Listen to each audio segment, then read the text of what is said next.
Okay.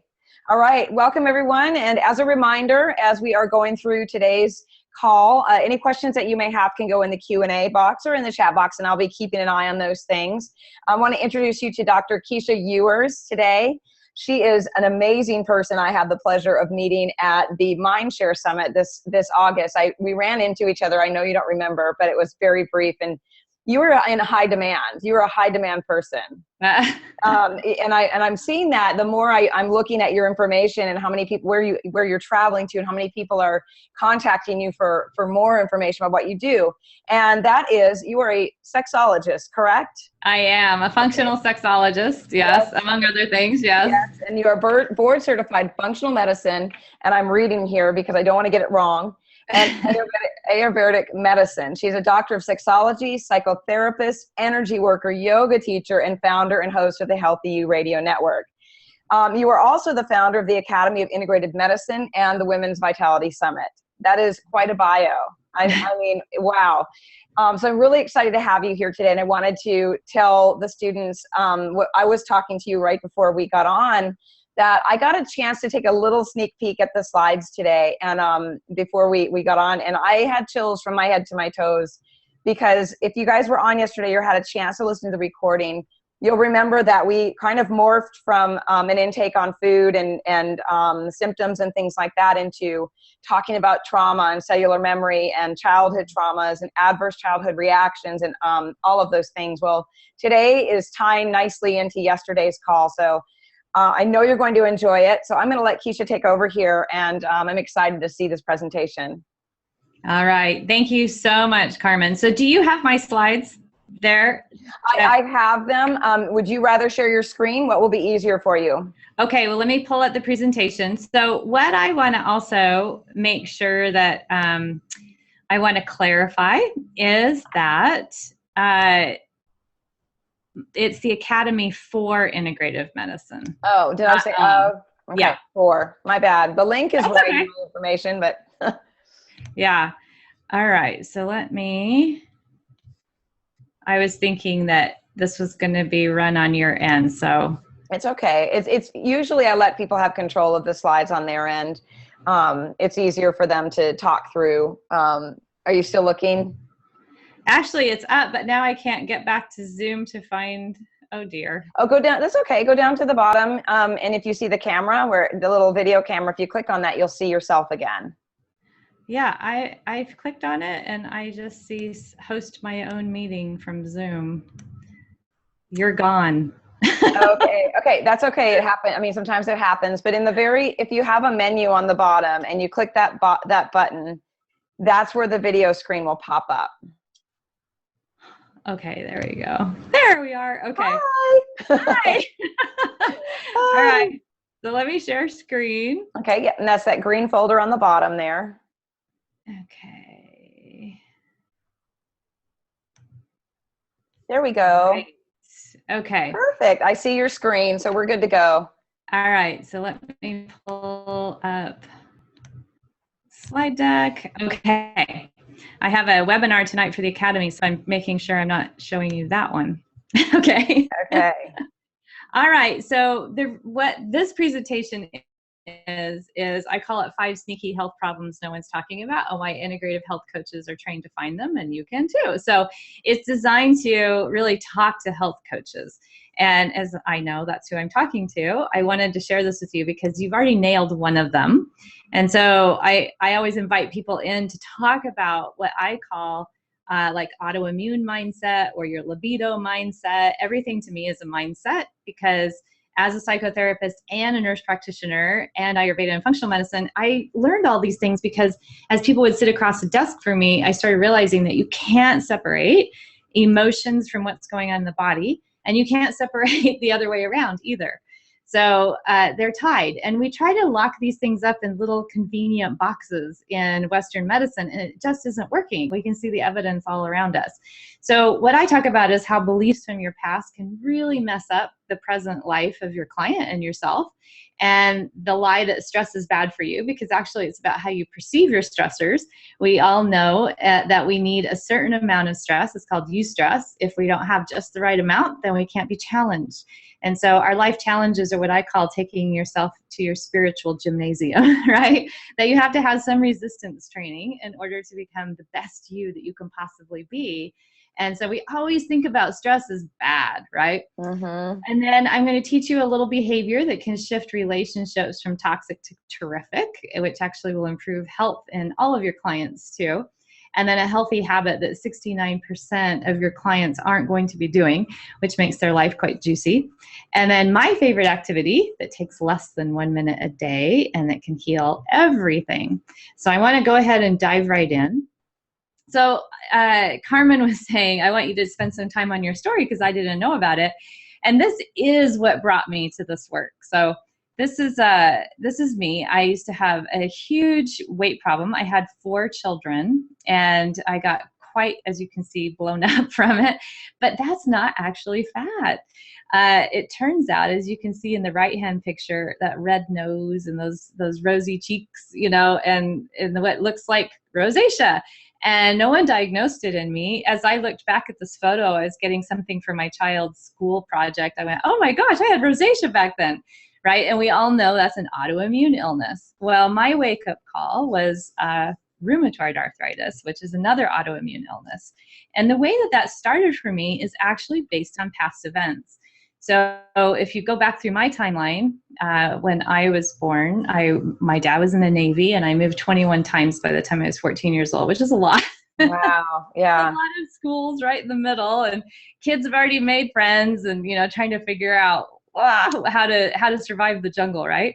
Mm-hmm. When I was in elementary school, at age 10, the vice principal of my elementary school used to call me into the principal's office telling me I was bad.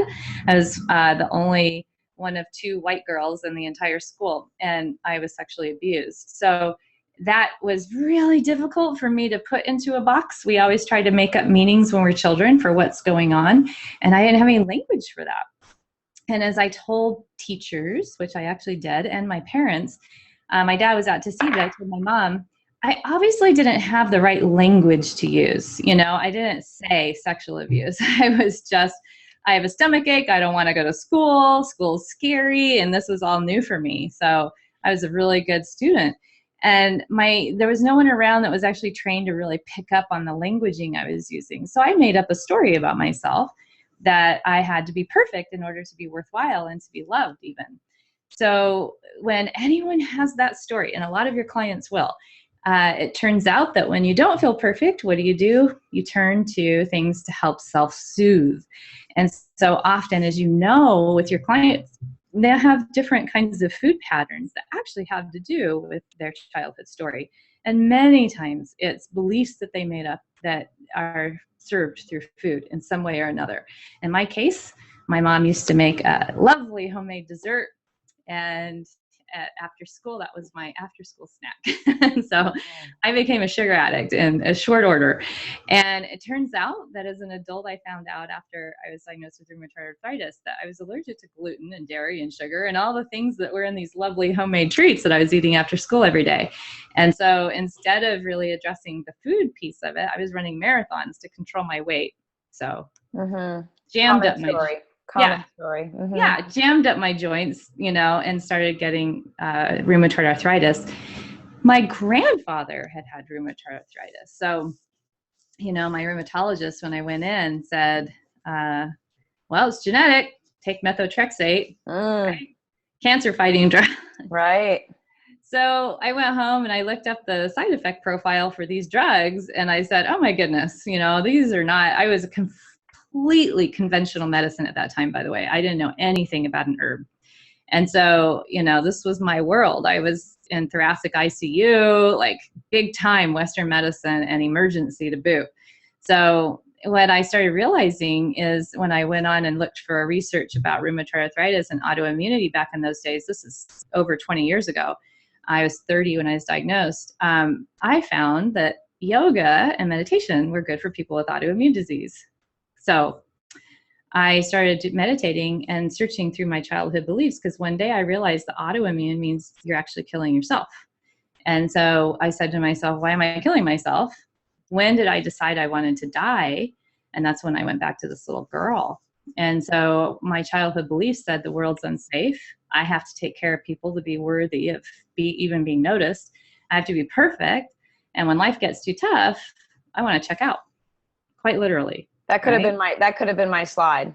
Yeah. Yes. That so resonated with me. Yeah. Of women, 1 in 4. When you think about that, right? In 1995 to 1997, the Adverse Childhood Experiences Study was started to get published, done by Kaiser Permanente and the Centers for Disease Control. And what they discovered is that anyone with an ACE score, an adverse childhood experience of 1 or more, which means one traumatic experience, actually has an 18% higher chance of getting autoimmune disease in adults. Isn't that crazy? And heart disease and all the other chronic diseases we get as adults. When you have 2 or more, it goes up exponentially. 4 or more, right? So when you think about that, Ayurvedic medicine, this is the integrative medical modalities that I use, actually knew this 10,000 years ago. Wow. So that's why I started investigating this, is because I found out about Ayurveda long before I read the results of an ACE study. But the ACE study is really valuable, because now you can actually have your clients take that little test online, and it gives them awareness, because that doesn't mean, oh, I have to be sick any more than, like, my grandfather had RA. Did I have to have it? No, I had genetics that turned it on because of my stress, right? The way I perceived it. Yes. Yeah. So working with your clients in this level is so important. And if you're not a psychotherapist, it's a trigger for you to know when to refer out to somebody that knows how to do trauma release psychotherapy, not talk therapy. I can't even emphasize that enough. Studies have shown that 20 years of talk therapy will get you what 6 hypnotherapy sessions will give you, and so that's pretty important, those statistics. Brain spotting I find to be incredibly helpful. And I've done that. Yay. I'm a brain spotting therapist, and I think it's really important. It's amazing. It's eye movement desensitization reprogramming, or EMDR, taken to another level. So all 3 of those, EMDR, clinical hypnotherapy, not hypnosis in the way that you think about just to help you stop eating sugar. It needs to be someone that's trained. If you go to the Wellness Institute in Issaquah online, you can find a practitioner near you, and that can be a referral for your clients to find somebody, or EMDR, brain spotting. So I combine functional medicine, psychotherapy, and energy work, and Ayurvedic medicine to make sure that I can look at the whole entire vision of my clients. Because the past is in the present messing with you, right?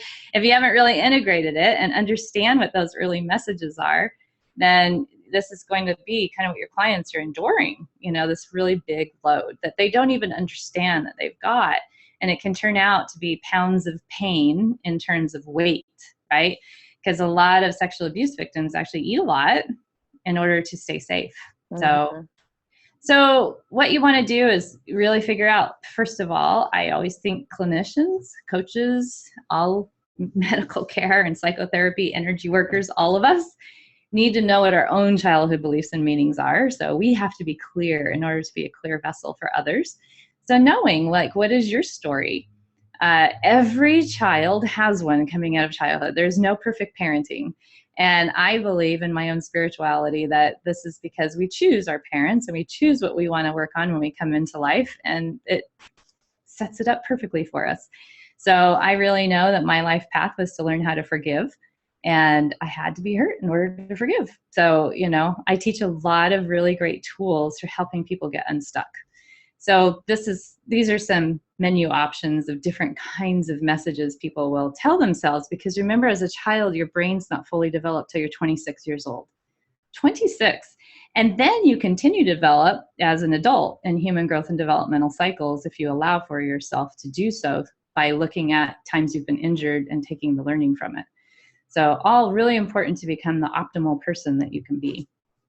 So always you want to help your client discover who they really are. They're not mother, sister, daughter, auntie, godmother, teacher, doctor, coach. They're not all of those roles, right? Those are just roles that we play in humanity, but who they really are at their essence and at their core is a divine spark. And so however their languaging is, knowing their spiritual connection is really important, I believe. If they have a Christian background, then and helping them understand what their relationship with Christ is and making sure they're in integrity with that. So I've challenged Christians a lot to really come to this place of using their belief system in a way that gets them off the hook for guilt and shame and blaming and allowing them to be free. If they're Buddhist, then you want to help them to learn how to meditate really well and get clear, right? And so knowing, what their language is about who they really are becomes a very important part of your intake process, I believe. So you can help them. And then helping them understand that you don't actually have to believe every thought that you have. I think that that's really important. Our self-limiting beliefs limit our vitality in a huge way. So our mind is the one that sets itself up in a cage through these beliefs, and getting in touch with your heart, which is where we usually have our connection to our spiritual essence about who we really are and our fullest potential, can set that free. So when we have adrenal fatigue, then we know that we've got a hole in our bucket somewhere, okay? And I do a lot with women's libido because that's actually a measurement of vitality. And so I look at not only hypothyroidism and inflammation and pain and infections and food and weight gain, but also I look at what is your whole being in relationship with your world and your partners and your job and your kids and all of that. So the second thing I look at is that I told you before, stress is bad for you, right? Well, no, it's actually not.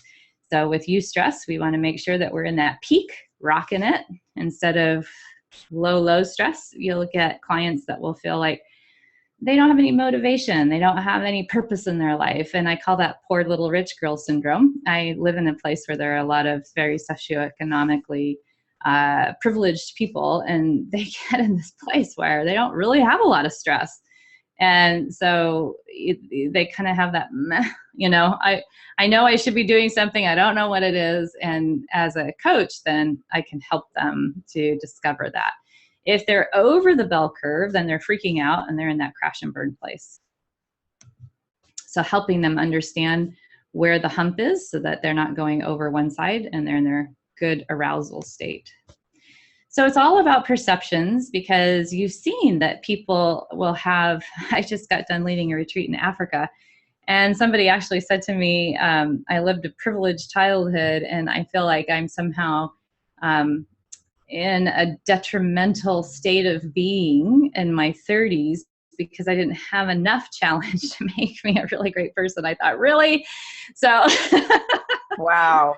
I know people can be fairly self-absorbed, and so it's just like this, you're going to find a thing to be stressed out about no matter what. And, yes. and so Yep. I think that the ever constant looking for a life that's free of stress is actually a dead-end alley. And that what you want to do is start to perceive your world, no matter what its stressors are, as you going to the gym, and that it's a great place for you to be and to work on how you perceive those things. So feeling very fortunate that you have a lot of clients, that's a really good thing, right? Yeah. If you don't have a lot of clients, feeling very fortunate because now you get some time to study.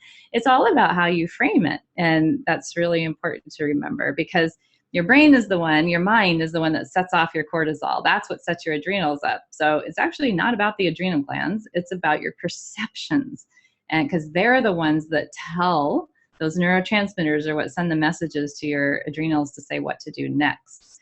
So it always starts between our ears. So I always say that you're like a dog chasing its tail. Your mind is chasing its Tale, its tail. That's great. And the book by Kelly McGonigal talks a lot about the upside of stress. She talks about that exact same thing. Like, what's your relationship to the things that are happening to you? How are you perceiving the things that are happening to you? because it's not about the stress. It's not the adrenal glands are the victims. You know, they're just there to, you know, they're there to do their job. It's what we tell them. So Exactly. yeah, that resonates with me. I love that book. It's very good. Good. Well, yeah, TALE, your tale, your story, Mhm. and how you tell it is really important. So 5 ways to handle your stress better: wake up early, get out of bed and move around, create a soothing space for yourself in your head and in your body, as well as in your environment. So one of the things that I help my clients do is I always ask them, do you have a place in your head you can go to that's calm and safe? People that have had a lot of abuse in their childhood usually don't have a calm, safe place in their heads.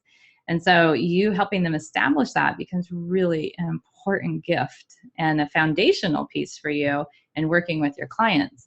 So that's called resourcing.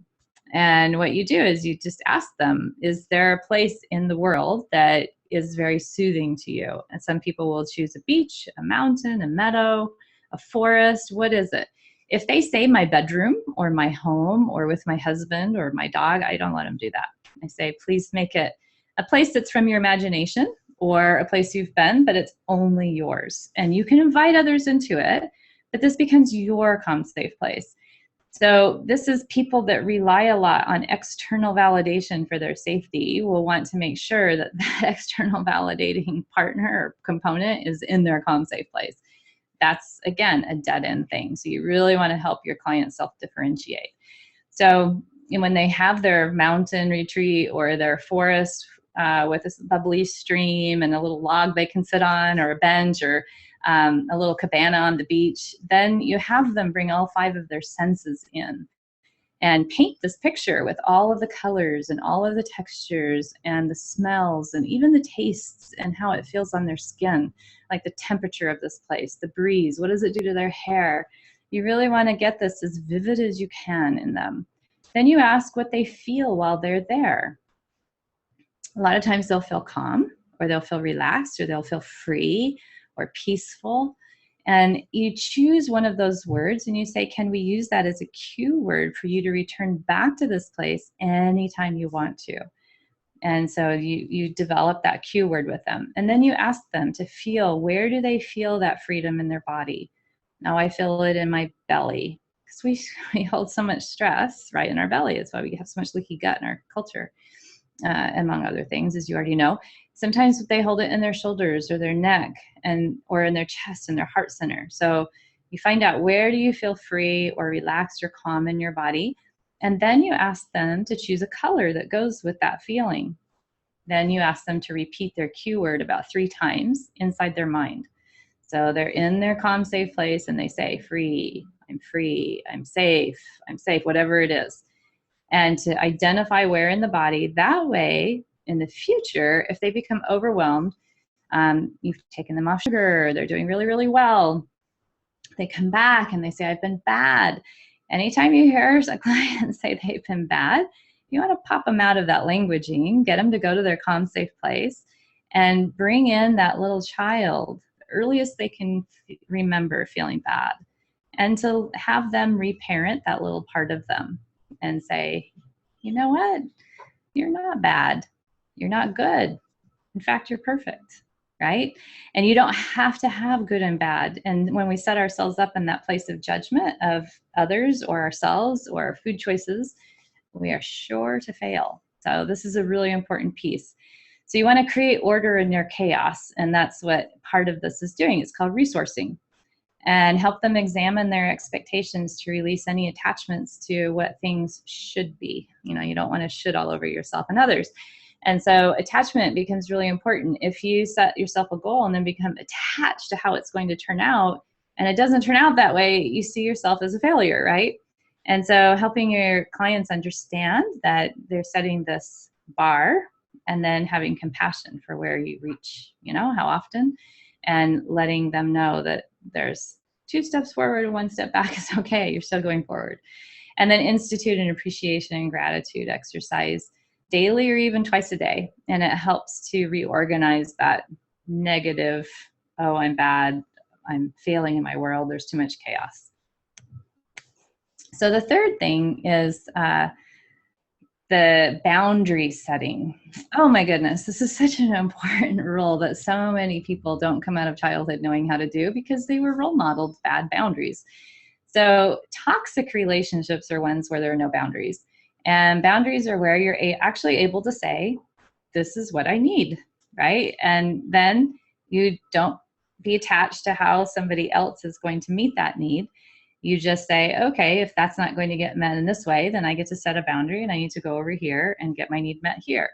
And when we're in a codependent relationship with food or exercise or other people, it means that we're in this lack of boundary place with them or it.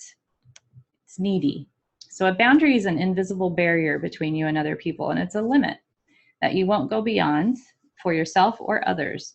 And having a good sense of where your feelings and opinions start and stop, and then other people's feelings and opinions start and stop is really important. You are not an extension of someone else, and they're not an extension of you. Everyone that's self-differentiated gets to have their own feelings without judgment.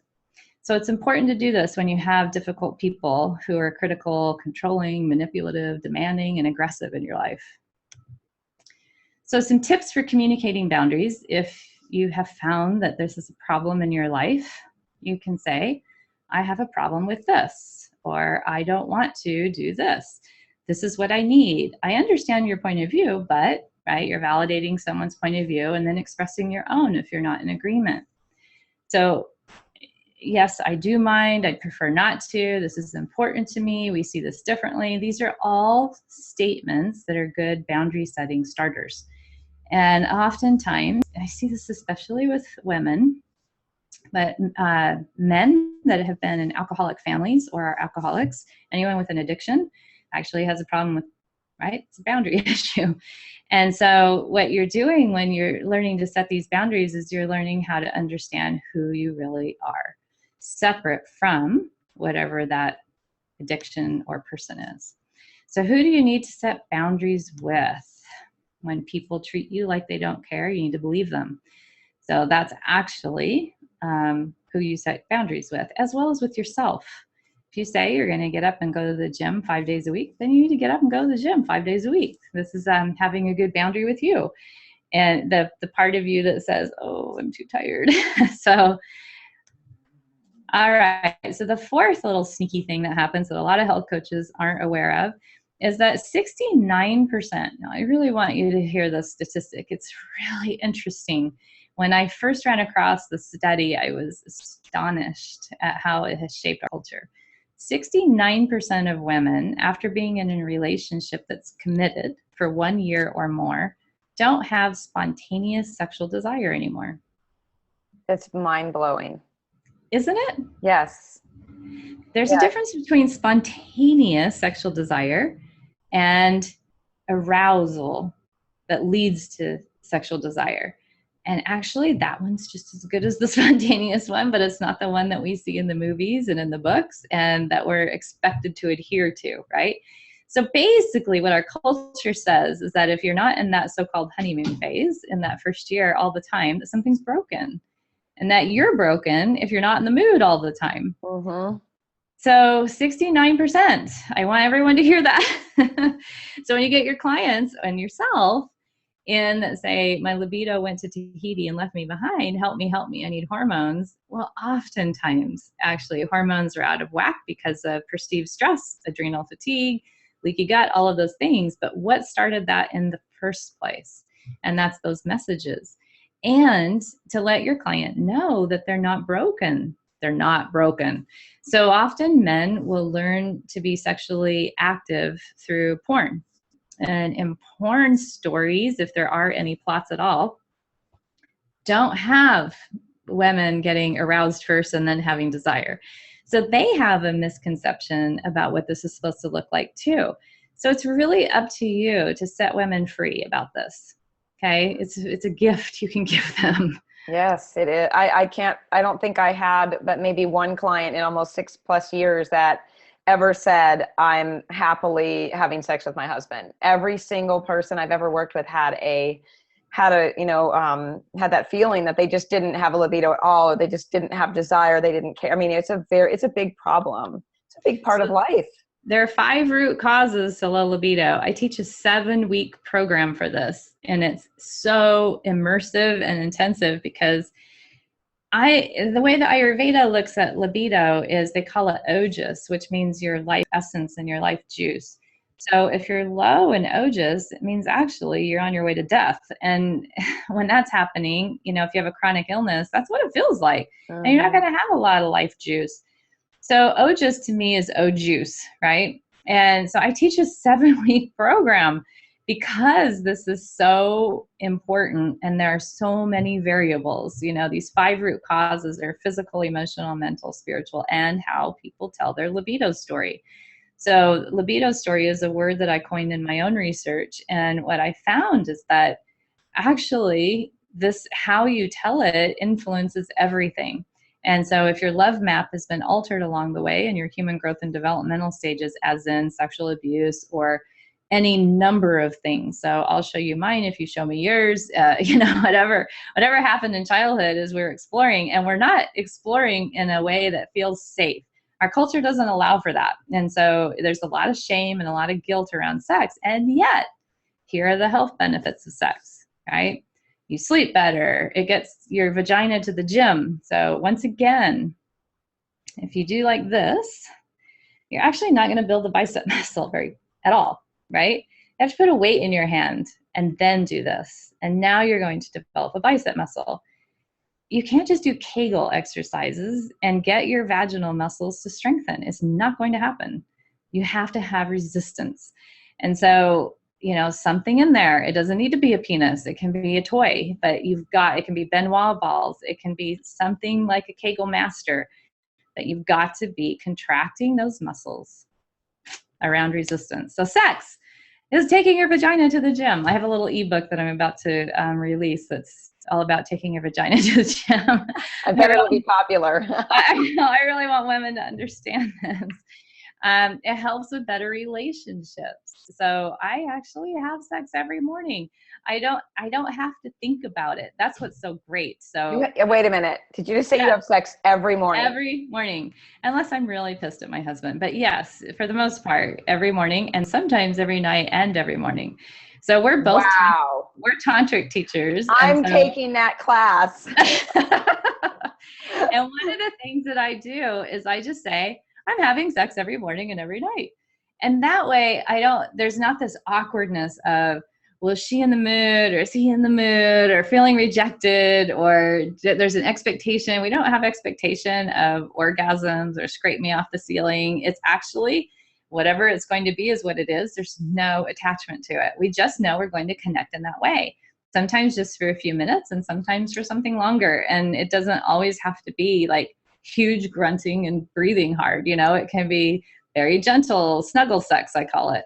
So, the way that we think about sex is so dysfunctional.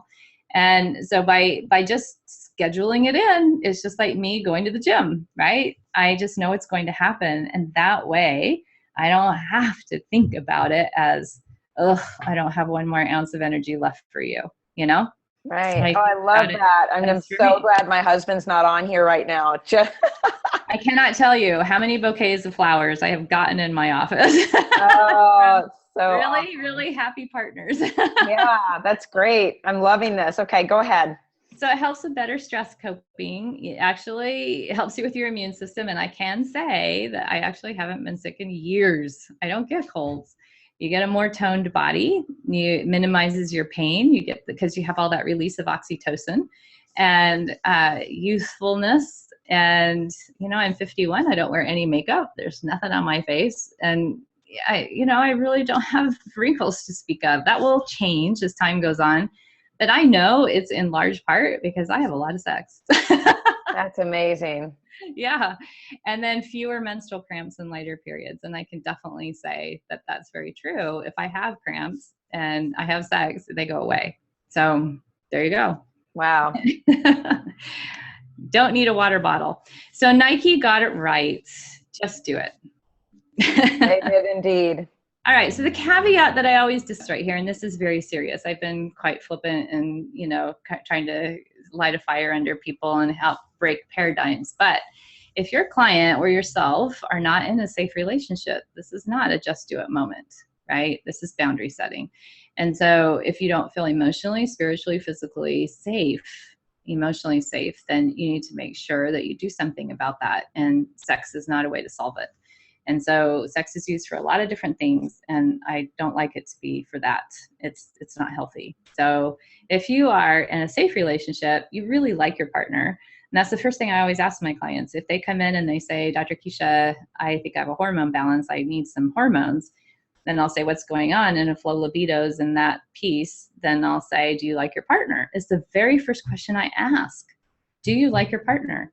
You would be shocked at how many times women break down in tears in my office when they really get clear about how much they don't like their partner.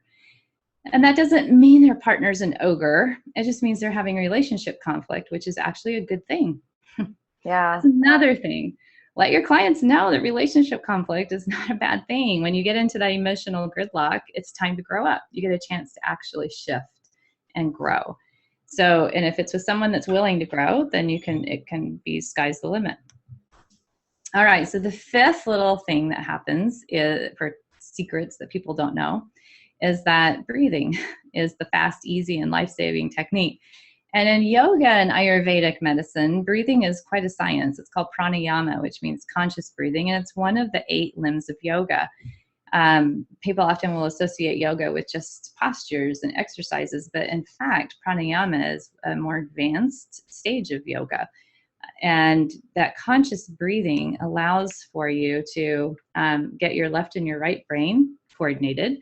It allows for you to activate your parasympathetic nervous system, which we know is the rest and digest or feed and breathe side of the equation when we talk about nervous system. So if you're not in rest and digest, then you don't digest your food very well.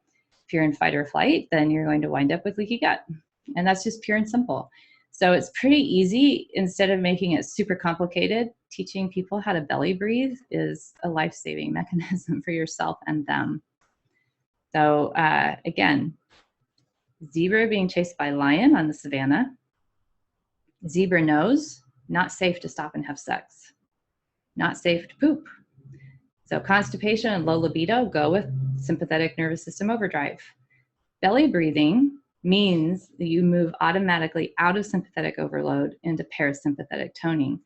So important. So if somebody wants to have libido, if they want to get their bowels going, if they want to digest their food properly, they have to have a parasympathetic nervous system toning exercise that they're doing every day to offset our culture's frenetic sympathetic overdrive. So this is the way I always talk about it. Zebra has fear that's about to get eaten, right? The lion is the perceived threat. Actually, this just unfolded for me in Africa this last week. So fascinating. These zebras actually came out. There were 2 lionesses and 2 cubs that I was watching. And these 4 zebras came up, and apparently, according to the biologist I was with, they know that if they're within 60 meters of the lioness, that they're safe. So they would come up as if there was a line drawn in the sand, quite literally. They come to that line, and you could see them taunting these lionesses. And I think we do that a lot. You know, we get to this place where we sort of play with our food, or we play with our sleep, or we play with our hormone balance because of our blood sugar stuff that we're doing, you know, and we try and find how much can I get away with before it's going to come crashing in. And your hormones will let you know when you've upset the apple cart, right? So if the lioness takes after the zebra and that fearful thinking kicks in, then the adrenals go off, and sure enough, you do have a hormone imbalance. But the treatment is not hormones, it's the fearful thinking. So I always tell people, you know, try to get that belly breathing in at least 3 times a day. I like for you to do about 100 rounds every day, and that helps take your nervous system to the gym so that you're getting that parasympathetic nervous system tonification, where you can rest and digest and feed and breathe. So I always say, sounds easy, right? But this happens to be default for a lot of us. And again, it's from those meanings we made up in childhood. So the internal alarm impending harm system usually has a pretty fast track associated with it. You get one little feeling of anxiety and the body says, oh, I know what to do with that. And off you go to the races. So it's really important to try and work with a health coach is what I tell people. Health coaches are so fantastic because you guys have an hour and a half, 3 hours to spend with people. You have packages you can put together to present to people. Where people like me that have a medical license, the insurance that takes insurance, they dictate how much time that I can spend with my patients. So that's why I teach at the Academy for Integrative Medicine. That's why I started it, is because I really think that health coaches are the solution to our healthcare problems. And so I appreciate you, Carmen, because you're teaching them how to stay in their scope of practice and, all of those pieces that are so important from state to state, because I really am so happy that this is taking off. This is the solution. You guys get to teach, right? Right. So the advantages are you've got these great individualized testing and protocols instead of the cookbook thing that happens in Western medicine where you try to match the medication with the symptom, right? Which is what insurance companies want you to do. I get letter after letter every day that says, we see your patient's hemoglobin A1C is 5.7. Have you started them on metformin? The insurance companies are trying to practice medicine. It's crazy. And so I put it in the shredder and say, no, but I did start them on a low carbohydrate diet, and I'm teaching them how to breathe and I'm giving them Gymnema, and that they don't support that plan. So health coaches get to actually listen to the story. They get to do these individualized nutritional plans and exercise plans and set good support systems and balanced goals that are set by the client. This is all translating to savings for the client, the medical costs of our country. It allows for more vitality in our citizenry. And, we'll go from being the most obese country in the world, hopefully, to one that's really healthy because of health coaches. All right. So this is addressed to people who are not already health coaches. The Academy for Integrative Medicine, we call it AIM, is an online webinar-based program that I do that is 6 months long.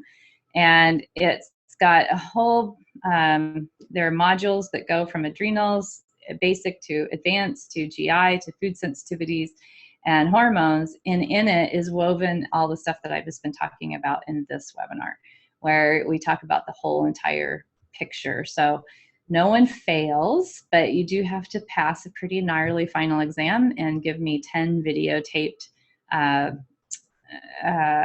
consultations that you've done with your clients so that I can give feedback on coaching.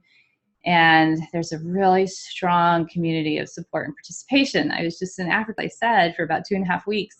And I picked some of my students that are really active on the Facebook private group, said, will you guys help monitor calls and questions? And they were so supportive of each other. It was amazing. So I love that. They love each other and they love helping and they love information. And then we do weekly live calls that are recorded. And I bring in fabulous people like you, Carmen. You've been a guest presenter in AIM. Yep. Loved it. Yeah. So it's different from other programs because we talk about the big 5 things that I just talked about. You learn how to do laboratory testing and scientifically validated protocols, individualization using psychology and sexology and Ayurveda and functional medicine. Very case study based, starting with you and then moving out to your beta clients. And you can stay in the program forever. And that's, I think no one else does that, where you can bring your cases back after you've graduated. And we have people that, that are really, really, really experienced and advanced, and then people that are just starting out. So the newbies get to see what's possible at the end. And I mentor you throughout all of this. You can always bring cases back for mentorship. And then you also have access to passive income too, and some business development. So questions. I don't know if I have time to take questions. You do, absolutely, yeah. So let me just pull this one up because this was from the very beginning. This is from Mary Louise, and she asked, why does the ACE test only allocate like 1 point for the death of a parent at an early age? For me, this is probably the most impactful event of my childhood. I have an idea what that means, but or what the answer is, but I want you to go ahead and address that. They have to quantify it in some way. So with a study like this, they're taking what's called soft science or a qualitative science and trying to quantitate it. So if you've ever done any research, then you can understand what I'm saying, but there has to be something to measure in quantitative research. And quantitative happens to be the one that's most accepted by the scientific community. And it's the one that the CDC and Kaiser Permanente, who ran the study, would be the most interested in. They want hard data. They want measured. They don't really want story, right? And so what they did is they said, okay, 1 point for every trauma. And they divided it up into 10 different traumas. 5 of them are personal, where you have sexual abuse or verbal or emotional, etc. And then 5 of them are more around neglect, like divorce or abandonment stuff, like death of parent. And of course, that's going to be so difficult and change your life. Absolutely. And so when they give you a score of 1 for that, they're not saying it's not bad. They're not saying that it's not going to upend your life. They're actually saying it is. And, that 1 to 10 is not saying that somebody that with a 10 somehow has a worse life than someone with a 1. It's not true. So I always tell people that your bar of where trauma is your worst. And so it's the highest of your life, right? I've done hypnotherapy for people that have been so upset. I remember this woman being so upset because she only got hand-me-down clothing. She was the 3rd of 3 children. And she made up a meaning in her head that she wasn't important, And then sometimes people will realize that and they'll say, gosh, people in Syria are refugees and they're watching their mothers and daughters get raped and their houses burned and all these terrible things going on in the world. Why do I feel so terrible? And I always say, it's because of this. And the way this was rammed home to me is when my 8-year-old daughter, I still had my scrubs on from the ICU. I just come home from work and she had a splinter.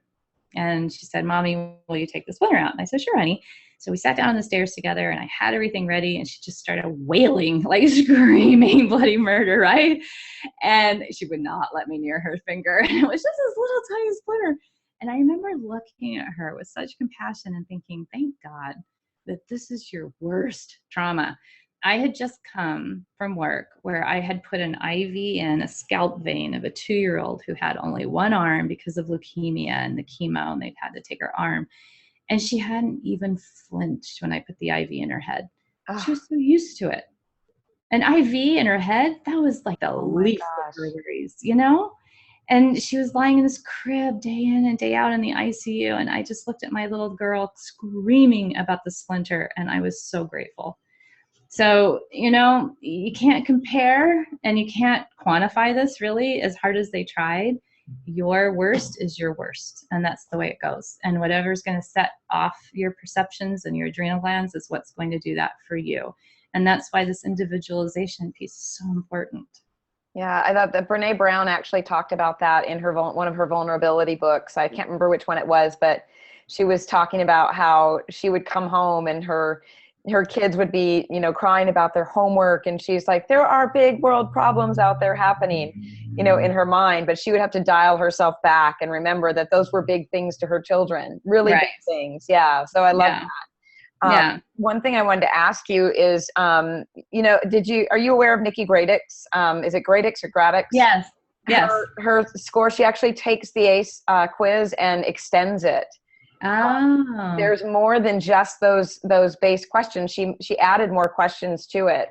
Mm-hmm. So she is like one of the resources I've added into some of their lessons and information, because I thought that was really interesting that she had more questions than what they put on there in her work. She's recognized more things. So yeah. Well, of course. And actually the authors of the ACE study said that right in it. They said, this is by no means exhaustive, right? You have to start somewhere. And they didn't even know if this would tie in. So, of course people have taken this and gone further with it. That's what science is all about. So it's really important that you recognize that the ACE study is not the exhaustive piece of information that people want to find it to be. Now, Ayurvedic medicine actually, like I said, talked about this 10,000 years ago. This is nothing new under the sun. It's just bringing it into a language that's recognized by the Western conventional medical community, which is fantastic. Yeah, I was really surprised to see the origin of the test was the CDC. Yes. I was like, I am I love that. reading this right? Oh my I gosh. know. I actually had some coaches ask me if it was a trustworthy test because it was by the CDC and Kaiser Permanente. And Oh, I'm like, yes, yes. I mean, because people have a jaded opinion and of conventional medicine sometimes. So they do. no, the reaction is to be excited because Exactly. the CDC is catching up. That's good. That's a good thing. I I agree. just gave in September a TED talk about this called "Have You Heard from Your Libido Lately?" And I tied the ACE study to the autoimmune diseases that we see and the fact that low libido occurs when you're slowly killing yourself. You don't have vitality. And talked about the ACE study. And it was very eye-opening for the people that were listening. I got so many questions about it. And like I said, these are people that are completely in that Western model of medicine. They're not hearing this from their doctors. So this is really fantastic that it's being talked about now in the Western medical community by the CDC. So now there are international studies being done.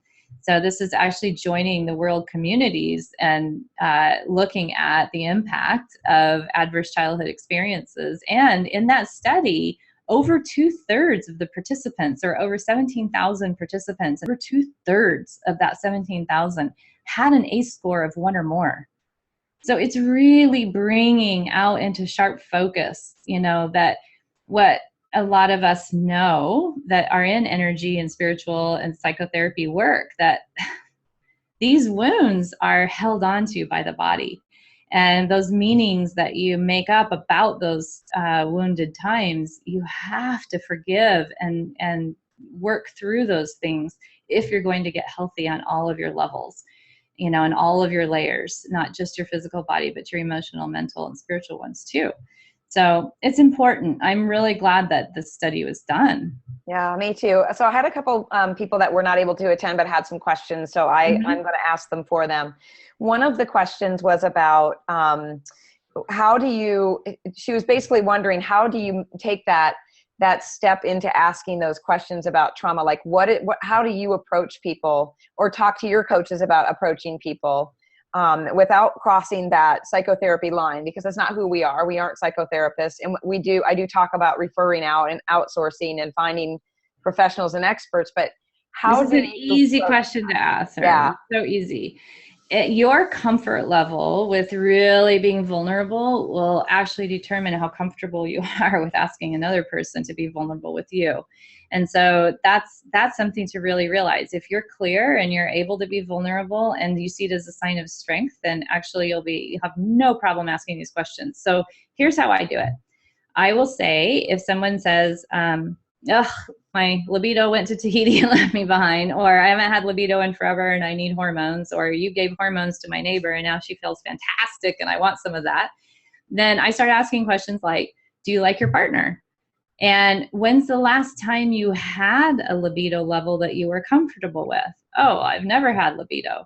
Well, you realize, of course, the estrogen and progesterone aren't going to help that. Let's talk about that. So when you went through puberty, you never had any sexual desire? No. So is there a reason that you can think of that would have affected that? So you're taking them back. You're walking them backwards through their life to find out when. Asking them to think critically about their own story. Like, well, what can you identify? What happened? Like, I just had someone here today who has ice pick migraines. That's how she described them. She's had a migraine since August. And I said, did anything happen in July that would have set that off? No. Well, about 15 minutes into our conversation, because I know that's not true, I started asking some other, like, so how are your kids?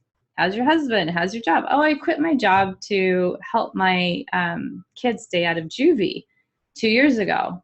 Oh, and how's that going? Because actually, I used to teach yoga to this kid when he was 8, and now he's in college. So I said, so how's he doing now? And oh, he's so good. He went off to college. Well, when did he leave? In September. Mm-hmm. There it is. I said, well, if your mission, that was her, you used their language. My mission in life, I quit Microsoft, and my mission in life was to keep my child on the straight and narrow. If your mission in life is now leaving to go off to college in September, don't you think in August you start thinking about that? I don't think so. It happened before you left. I know, but don't you think you're already starting to think about that? And then she started crying.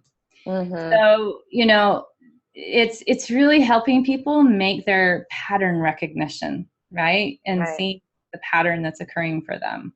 I Yeah. already know she's the long-term patient. I haven't seen her for 2 years. She just showed up today, after 2 years of being migraine free, with all of a sudden a migraine that's lasted for almost 2 months, right? So we'd done genetic testing. We'd gotten all this stuff under control. We knew that tyramine was a big trigger for her because of her MAO SNP, all these things. And so she had not had any migraines after having a lifetime of them, and had been, in psychotherapy. And then this happened. Mm-hmm. So, she got it finally, but Yeah. she was angry because all those years of being migraine free, she felt like she'd been set back instead of thinking of it as a new layer to heal. Mm. So Yeah. if you can phrase it that way, people are more willing to share with you. Right. That sounds a little bit like what we did yesterday on the call about the heart. And Good. yeah, that sounds good. Okay, so we have a couple questions over here. Judy's asking, do you work with EFT at all? Emotional freedom technique, I'm assuming. And some of the wording you use sounded a little like that. So EFT is one method of getting someone out of emotional overwhelm. EFT is sometimes used and thought of as something that can actually release trauma, but that's not true. So it will help you to get out of your immediate limbic system overwhelm with paralysis by analysis or whatever the emotional overwhelm is. So when you start tapping and doing your, getting out of that, that's great because it's working on your nervous system. But it does not release the hippocampus memory that's stored there that's getting activated, and it's not getting under the trigger. So it's a fantastic tool for getting out of emotional overwhelm, but not the root. It won't get rid of the root. Okay. Yeah. Andrew's asking, I see a good amount of sex addicts as an independent contractor with a psychotherapist. Usually I just got a 1 hour initial consult and 30-minute follow-up with them to work on stress reduction, nutrition, etc., and recommend some supplements. But some go through the Kalish method. I'd love to know if Keesha has any input on this. Yeah. So with sex addiction is a real thing, but like anything, it's addressing dopamine. Mm-hmm. And I like urinary organics testing so that I can kind of see what's going on with those neurotransmitters. And I have a supplement I call NT balance, which is neurotransmitter balance. So I work from working on that dopamine to make sure that they're not using sex. With men, dopamine is increased with sex. So a lot of sex addicts, we can say, are men, but it's actually a self-soothing technique that they're trying to increase their dopamine. So if dopamine's off, then you're not going to get very far with psychotherapy. And then if, you also have to do the psychotherapy piece with the cognitive behavioral changes. So doing both of them is really important. And that would be, so dopamine, that would be with any kind of addiction, really, because that's what we're seeking when that's one thing I've been studying lately and looking into a lot is how people are seeing, alcoholism or, sugar addictions and all of those things. They're not understanding the chemical responsibility that we have there, that there's something missing chemically. It's not necessarily a lack of willpower. There really, truly could be something going on there. Yes. So I think that's an important usually piece. is. And in fact, that's why alcoholics tend to not get better half the time if they go to AA, is because the AA program is fantastic. It's got everything it needs. But when you go to a chapter meeting, all these lollipops and cakes and candies are laid out, and they just replace alcohol with sugar, which activates the same pathways of need. So Kathleen De Maison, who wrote Potatoes Not Prozac, did a great study because her family had run an alcohol and drug treatment rehabilitation center for years. And in the 90s, she started looking to see what their recidivism rate was. And it was pretty dismal. It wasn't much better than national average, which is not very good. And so she started calling people in and asking them what they were doing with their lives and trying to find patterns. And she was getting her PhD in nutrition because she started realizing that nutrition had such a huge part to play in this. Mm-hmm. And she started seeing what coffee and sugar do, right? Mm-hmm. So we know that if mice are presented with cocaine and with sugar, that they'll choose sugar water over cocaine. Yeah. So 8 times more addictive than cocaine. It's crazy. And I mean, isn't it just, many times I've seen, people they're trading one thing for the other. So maybe you don't drink anymore, but now you're a workaholic and maybe you're, maybe you're exercising too much, or, you know, I've seen that in my own family members, just trading one thing for the other. And then it's well, at least I'm not drinking anymore. And you're like, well, right. Right. Still not fixing the problem, but Right. yeah. So very interesting. Yeah. Okay. Let me check and see if I don't think we have any more questions. The last thing I wanted to mention, before we wrap up here and let you finish, but is that at the very beginning of, your slides, you said, if, you know, most of you are already health coaches. This course, as Stephanie so graciously says in the chat box, is amazing. I have no doubt about it. Dr. Keesha is fantastic. But She's it's not so sweet. it's not just for people who haven't got a health coach certification. If you are a health coach and you have a certification, but you want to take things deeper and go further, this is it. I mean, this is one of those places that I would absolutely support and explore if this were my direction. Because when we think about it, and you teach five lessons, or so to speak, in the slide deck, but I teach the 5 as well, on the sleep, the stress, the fun, the movement, and how we deal with stress. But those are just the surface foundational human basics. But this takes things so much deeper. So there's Stephanie Barton's name. There's right Stephanie. there. Yep. Yep. Yeah. So that's funny you've got her on there. I put this in here because she did this amazing thing with a friend with detoxing. And so she's one of the ones that while I was in Africa, one of the other students reached out to her and said, don't you have recipes for the 21-day detox? And she said, oh, I've been busy, but I haven't gotten that together, but I'm going to be on it, you know? And so she's an example of this incredibly supportive community. She's one of the most supportive of everybody in there. She's just a sunshine, and so smart, and she's integrating all of this, and you know, she's an inspiration. And this is the way my students are. It's really, really sweet how they're so supportive of each other. So I just took a little snap of that. I thought, oh, that has got to go in this webinar so people can see how, you know, like what you're getting into for your tribe. It's an incredible tribe. Yes. Support is everything. It is.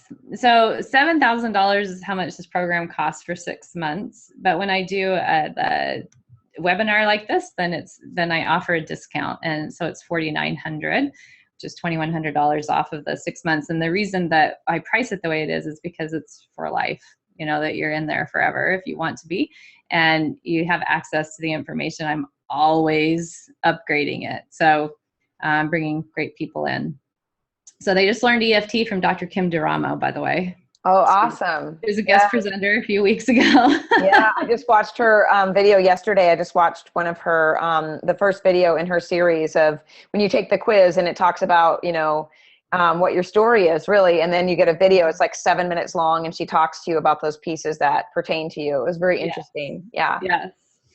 So people can register on drkeesha.com, and there's certification, and a lot of times they want to take it with a friend or family member, and then you get an extra 10% off, but you do have to email me to let me know that's what's happening. So, okay.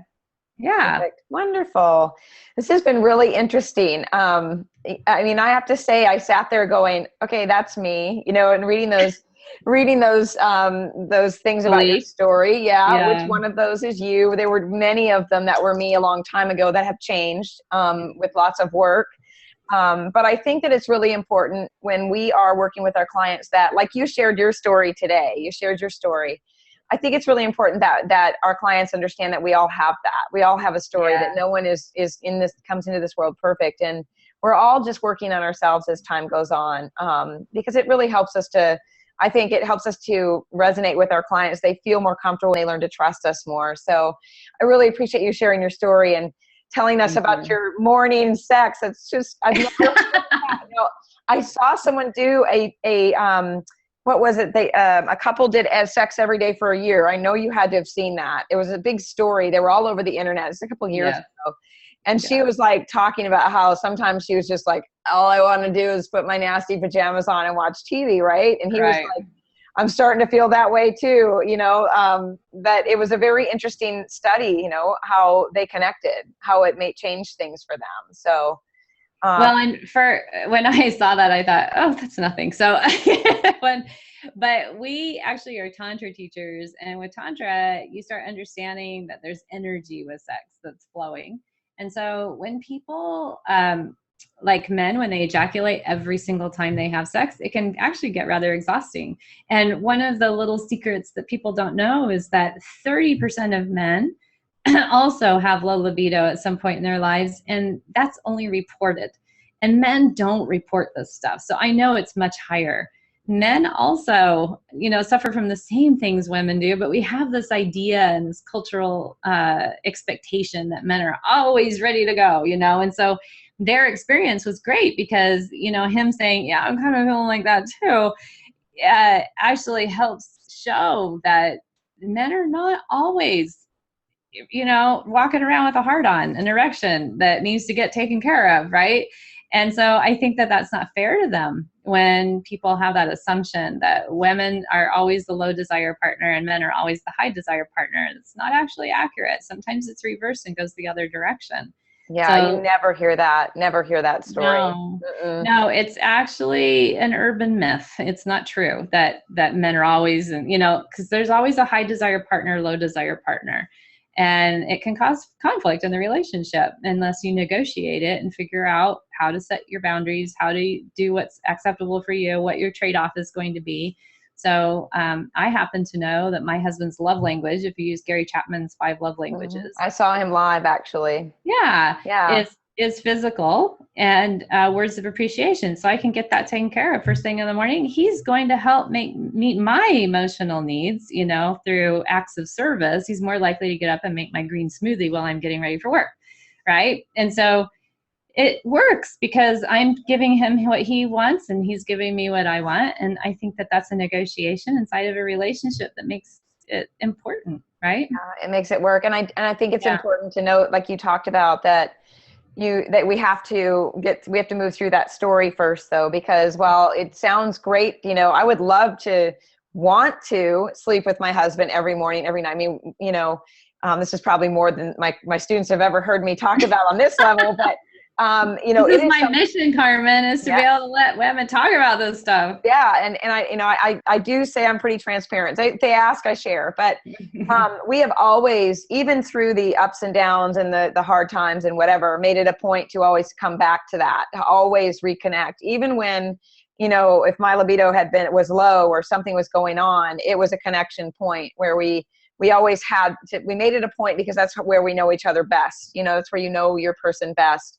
But I do think that even my history, my childhood and trauma and things like that, I still have work to do there so that the desire part comes back even more than it is. So I think that's, I am definitely going to take your 7-week program, and I am going to recommend it. Now, tell me about that a little bit, because I'm interested personally, and there's probably going to be lots of women that hear this that are going to be interested in it as well, because I think it's a priority that we reclaim that, in my opinion. 45 years old, I don't want to live the next 40 years without having, a fantastic libido, right? A lot of women say that their best sex is after 60. They've gotten over themselves finally and their body image and all the stuff that's gone on, right? They started learning a little bit more about themselves, how to set boundaries and how to ask for what they want and communicate. So the 7-week program is, again, on drkeesha.com. It's under programs, and it's called the Libido Cure. And so you can register for it there. And if you have any troubles with any of this, any of the, I tend to have electronic difficulties in my world. So as we saw at the beginning of this, so I was glad to hear that there was somebody else that Rita Marie, had also has something. Yeah. So then you can always email me, and you can email me at Keesha@drkeesha.com. Okay. And I've got that email as well. So. Good. All right. So we don't have any further questions, and you've been overly generous with your time today. I just appreciate it so much. And selfishly was really excited about today for that reason, because I wanted to hear more about, I'm from a sexologist. I've been to therapy, in my life. I think it's important to, that we all have somebody in our lives. But I've never even discussed this kind of thing with someone before. So that's eye-opening and freeing in itself. And I'm sure other people feel the same way. So I just really appreciate you, and wanted to let the students know I'll be providing links for everything for Dr. Keesha. I'll put it in our expert call notes. I will connect the links for the Libido Cure and get you guys connected with her, and also do some, are we going to get access to the slides, or did you want to like for me to share those? Can I share those or? You absolutely can. Okay, perfect. Then Yeah, I'll plug those in there as well. You can, yeah. Yeah. Okay. Thank you so much again, Dr. Keesha. I appreciate you. Thank you. Yes, It was my honor. Are you going to Mindshare next year? Of course. Then I'm going to have to find you for coffee or tea or well, we all get plenty of bulletproof next when we're there. So maybe tea and water, but I will find you and we'll meet in person for sure. I look forward to it, Carmen. Okay. Thank you All again. right. Bye Bye, now. everybody. Bye.